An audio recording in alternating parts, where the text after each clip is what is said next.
Yeah. Hey, Hi. so I'm wondering how this project influences your romantic relationships that you have outside of your art or your work, and whether you see a difference between the way that you love somebody as like an intimate partner and the way that you love somebody as a piece of your art. Well, it's really interesting. When I first started doing this project, I was somebody, that was part of why I started the project, with somebody that had, I was married for 12 years, I had 3 children,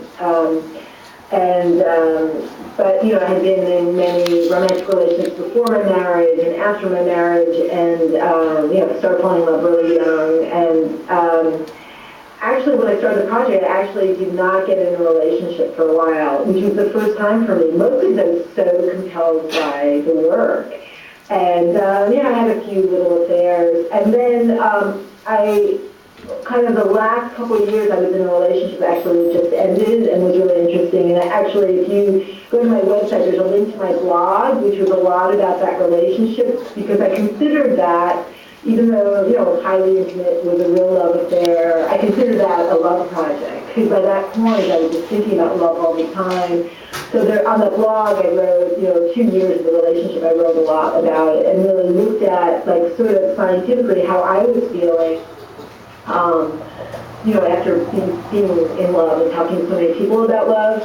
And I think that the way it affected me is actually really positive, in one hand, because I was a lot less attached to my ego about what being in love meant, as far as having specialness. It is special, but I also, also I was older too, but I just felt a lot more freedom. I didn't feel so, I was a lot more expansive about how I loved the person. I don't know if that makes sense. And I think I ended the relationship because of the project too, because I just feel in the flow of love, so I wasn't that attached to, it was great, and then it was over. And I think in the past I might have stayed in the relationship longer, but, just, I don't know how it sounds, but I'm in this continuous flow of love, and I have a lot more faith that, it just wasn't working out. Actually, it wasn't working out with the project as far as I like to be on the road a lot with this work, and it wasn't cool with the relationship. It started to not work out. I don't know if that answers your question. No, it does. Thank you. Yeah, you're welcome. Maybe we'll take one more question. Oh, 2 more questions. Okay, go ahead. Hello. Hi. I was just wondering what your work, what you found out about, I guess, human nature and how we love as humans, and I guess what that means for the human race, I guess. It's a big question, and one thing that I have to say about the human race is, just the difference between men and women about love.